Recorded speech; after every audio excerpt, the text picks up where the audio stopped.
So আজকে আমি দেখাবো কিভাবে আকাশ পড়তে হয় বা আকাশের তারাগুলো আপনি বেটারভাবে দেখবেন। আচ্ছা, যাই হোক, এর জন্য আমি মোবাইল ইউজ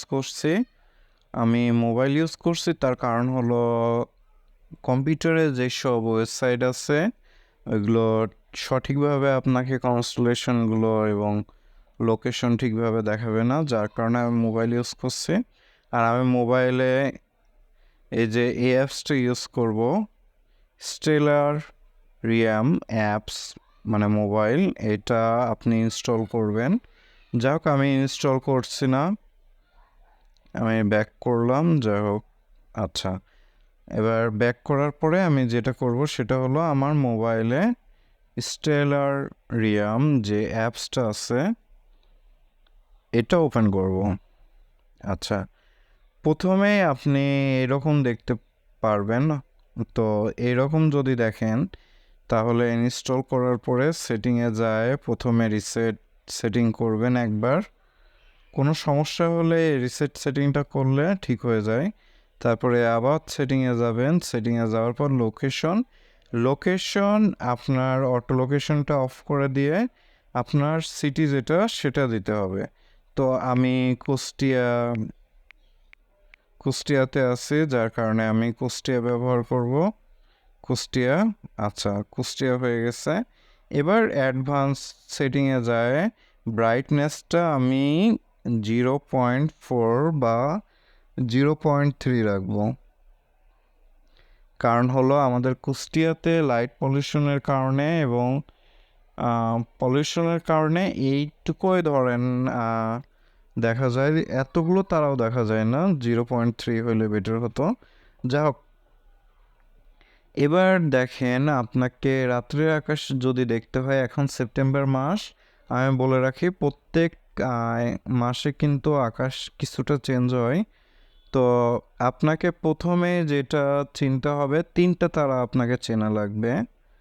ফার্স্ট হলো, এক সেকেন্ড, আচ্ছা, এই অংশটুকু আপনাকে চেনা লাগবে। ফার্স্ট হলো, এ দেখেন একটা ব্লু স্টার আছে, এটা ব্লু কালার একটু দেখা যায়, এটা হলো ভেগা। সেকেন্ড হলো, এখানে দেখেন একটা ত্রিভুজ দেখতে পারবেন, ত্রিভুজ দেখা যাচ্ছে। আচ্ছা, এই ত্রিভুজটা আপনার চিনতে হবে। এক সেকেন্ড, আমি মার্কিং করে দিচ্ছি। এই ত্রিভুজটা ধরেন চিনতে হবে। এই ত্রিভুজটা কিন্তু সব জায়গা থেকে দেখা যায়। সেপ্টেম্বর বা গরমের দিকে উত্তর মেরুতে এটা দেখা যায়।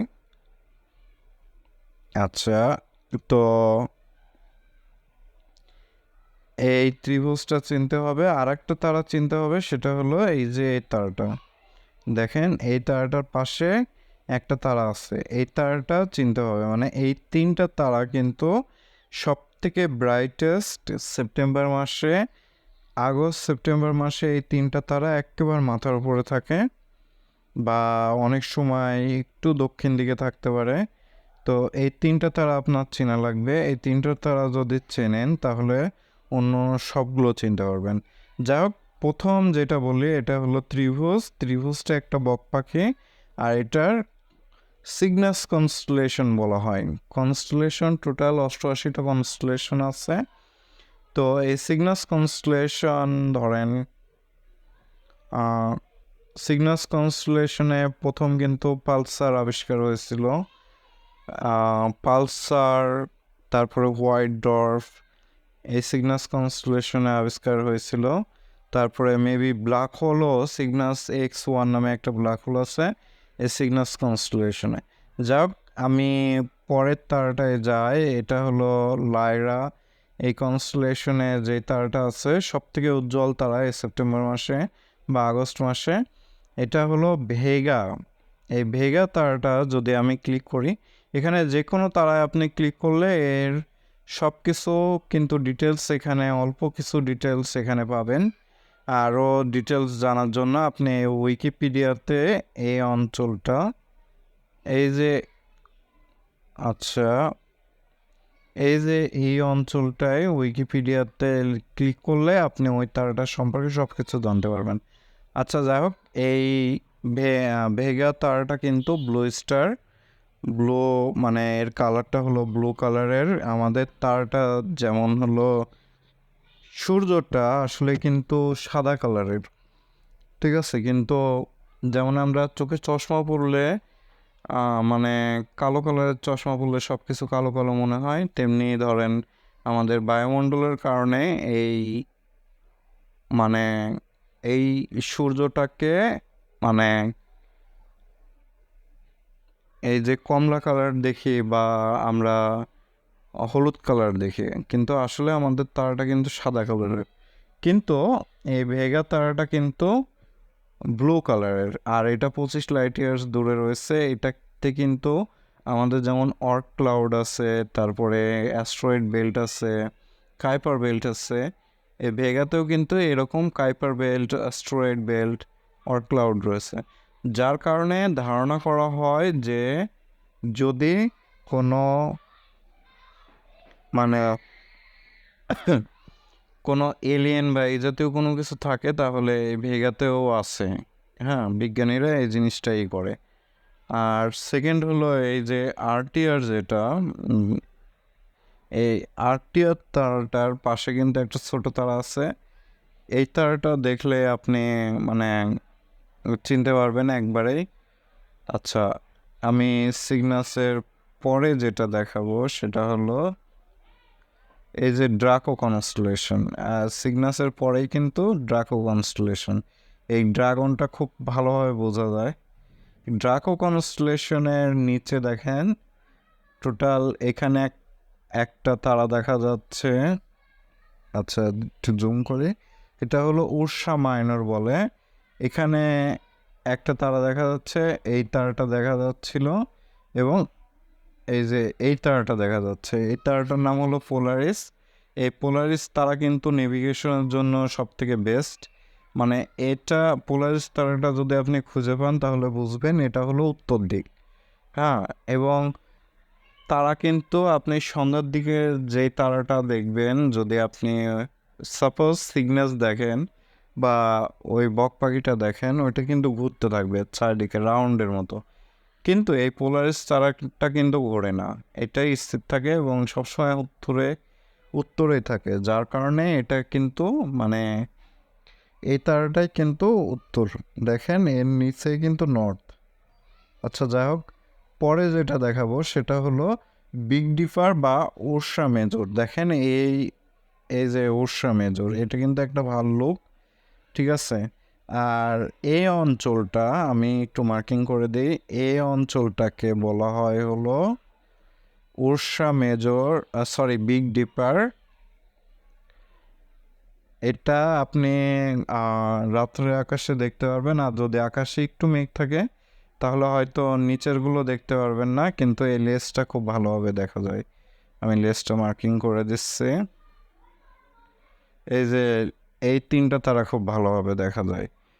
তো এই এটা ধরেন করা যায়। তারপর ভোল্টেজটা খুব ভালোভাবে দেখা যায়। এটা কিন্তু একটা লাল তারা, অক্টোরস। এটা লাল তারা, এর সামনের এই তারাটা দেখে বোঝা যায় যে এটা হলো ভোল্টেজ কনস্টেলেশন।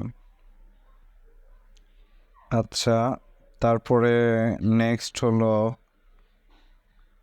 দেখেন এখানে হলো স্করপিয়ান আছে। স্করপিয়ানটা আপনি বুঝবেন কিভাবে? স্করপিয়ানের প্রথমে মাঝে একটা লাল তারা আছে, তার সামনে তিনটা তারা খুব ভালোভাবে দেখা যায়। তো এই জিনিসটা, আর এই যে এই অঞ্চলটা, এই এক সেকেন্ড এটা একটু ঘোরায় নেই। আচ্ছা ঘোরানো যাচ্ছে না, এটাকে বলে হলো সাগিটোরিয়াস।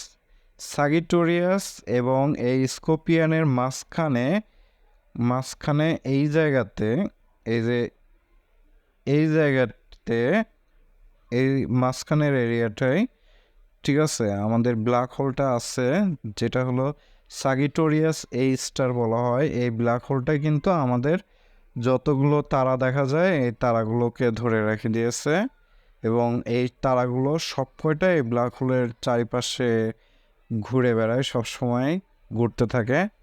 তো এটা হলো খুবই ইন্টারেস্টিং একটা জিনিস। আর এই ব্ল্যাক হোলটা 2600 লাইট ইয়ার্স দূরে রয়েছে আমাদের সোলার সিস্টেম থেকে।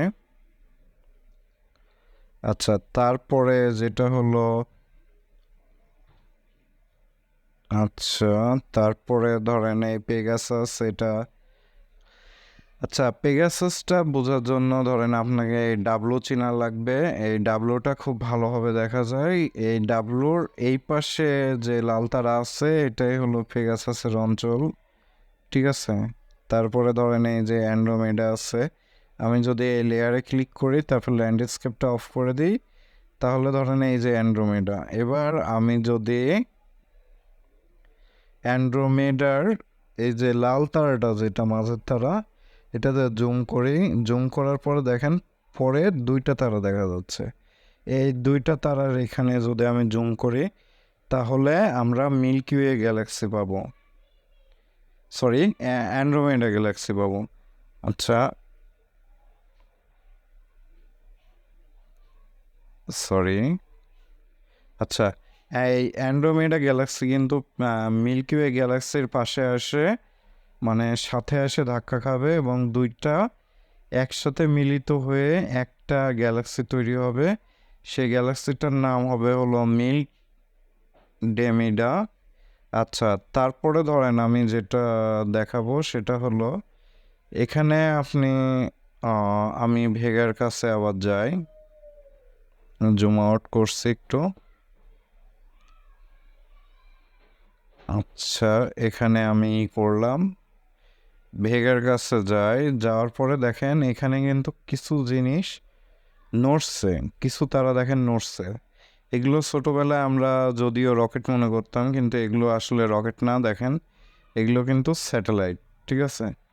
এই স্যাটেলাইটগুলো আপনি চিনবেন কিভাবে? স্যাটেলাইটগুলোর ব্রাইটনেস কিন্তু কম বেশি হয় না, আর কিছু থাকে যেগুলোর ব্রাইটনেস কম বেশি হয়। দেখেন স্যাটেলাইট কত, ঠিক আছে। আপনি কোনো এক জায়গায় এই এরিয়াটুকুই, মানে ভেগার আশপাশে এবং সিগনাস এর আশপাশে যদি তাকায় থাকেন, সিগনাসের পাশেই যদি আপনি তাকায় থাকেন, তাহলে 10 মিনিটে অন্তত 4টা স্যাটেলাইট দেখবেন, ঠিক আছে। খুবই ভালো লাগে।